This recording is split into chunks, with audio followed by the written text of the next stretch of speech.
بسم اللہ الرحمن الرحیم قال اللہ تعالی فی القرآن المجید والبرہان الرشید قل یا ایہا الناس انی رسول اللہ الیکم جمیعا آمنت باللہ صدق اللہ مولانا العظیم الصلاة والسلام علیک یا سیدی یا رسول اللہ وعلی آلک و اصحابک یا خاتم النبیین۔ حضرت جناب سیدنا ابو ہریرہ رضی اللہ تعالیٰ عنہ اس حدیث پاک کے راوی ہیں۔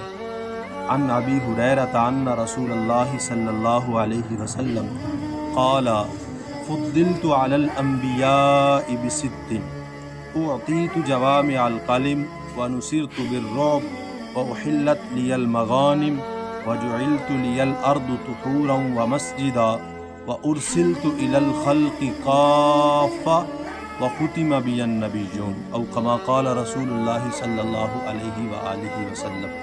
حضرت جناب سیدنا ابو ہریرہ رضی اللہ تعالیٰ عنہ اس حدیث پاک کے اندر بیان فرماتے ہیں کہ کریم آقا صلی اللہ علیہ وآلہ وسلم نے اس حدیث پاک کے اندر اپنی 6 فضیلتوں کو 6 عظمتوں کو بیان فرمایا۔ سب سے پہلے فرماتے ہیں کہ نبی علیہ السلام نے ارشاد فرمایا فضلت علی الانبیاء بست، مجھے سابقہ انبیاء کرام علیہم الرضوان پر 6 وجہ سے نسبت حاصل ہے، 6 وجہ سے فضیلت حاصل ہے۔ وہ 6 وجہ کون سی ہیں؟ سب سے پہلے فرماتے ہیں اوتیت جوامع الکلم، اللہ تعالیٰ نے مجھے جامع کلمات عطا فرمائے، جامع کلمات عطا فرمائے۔ دوسرے نمبر پر ارشاد فرمایا ونصرت بالرعب، اللہ تعالیٰ نے میری مدد رعب کے ساتھ کی ہے، رعب کے ذریعے اللہ تعالیٰ نے میری مدد کی ہے۔ اور تیسرے نمبر پر ارشاد فرمایا وَأُحِلَّتْ لِيَ الْمَغَانِمْ، اللہ تعالیٰ نے میرے لیے غنیمتوں کو حلال کر دیا، مال غنیمت وہ حلال کیا گیا نبی علیہ السلام کے واسطے۔ اور اسی طرح آگے اللہ تعالیٰ نے نبی علیہ السلام نے ارشاد فرمایا وَجُعِلَتْ لِيَ الْأَرْضُ مَسْجِدًا وَطُهُورًا، اور ایک اور روایت کے اعتبار سے وَجُعِلَتْ لِيَ الْأَرْضُ طُهُورًا وَمَسْجِدًا، کہ میرے لیے پوری روح زمین کو پاک بنایا گیا، میرے لیے پوری روح زمین کو مسجد بنایا گیا۔ اب نبی علیہ السلام کا ماننے والا بندہ جہاں بھی نماز کا وقت ہو وہ اچھے طریقے سے وضو کر کے پاک جگہ کا انتخاب کر کے اوپر اسی جگہ کے اوپر مصلی یا کوئی کپڑا بچھا کر اگر نماز پڑھنا چاہے وہ نماز پڑھ سکتا ہے۔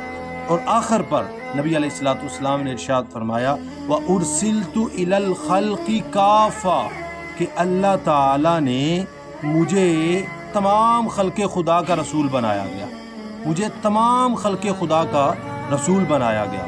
اور آخر پر ارشاد فرمایا وَخُتِمَ بِي النَّبِيُّونَ، کہ اللہ تعالیٰ نے ختم نبوت کا دروازہ مجھ محمد عربی پر بند کر دیا، اب میرے بعد کوئی دوسرا نبی نہیں آ سکتا۔ اب یہ حدیث پاک جو ہے ویسے تو بڑی عظمت والی ہے، بڑی شان والی ہے، نبی علیہ السلام کی 6 فضیلتیں جو سابقہ انبیاء کرام علیہم الرضوان پر ہے ان 6 عظمتوں کو بیان کیا گیا، لیکن خصوصیت اس حدیث پاک کے اندر ایک یہ بھی ہے کہ جو آخر کی جو 2 فضیلتیں ہیں وہ 2 فضیلتیں مصطفیٰ جان رحمت صلی اللہ علیہ وآلہ وسلم کی ختم نبوت پر دال ہیں۔ سب سے پہلی فضیلت جو نبی علیہ السلام نے اپنی ختم نبوت کے اعتبار سے ارشاد فرمایا وَأُرْسِلْتُ إِلَى الْخَلْقِ كَافَّةً، کہ مجھے تمام خلق خدا کا رسول بنایا گیا، مجھے تمام خلق خدا کا رسول بنایا گیا۔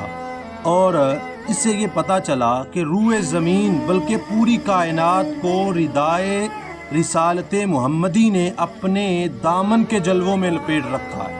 اور اسی طرح دوسرے نمبر پر ارشاد فرمایا وَخُتِمَ بِي النَّبِيُّونَ، کہ اللہ تعالیٰ نے میرے ذریعے سلسلہ انبیاء کو ختم کر دیا۔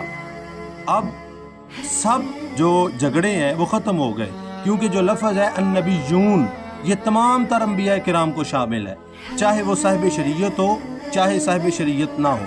تو پتہ چلا کہ اس حدیث پاک کے اندر اللہ کے محبوب علیہ السلام نے اپنی ختم نبوت کو بیان فرمایا۔ تو اللہ تعالی ہمیں عقیدہ اہل السنہ والجماعہ، عقیدہ ختم نبوت کی پاسبانی کرنے کی توفیق عطا فرمائے۔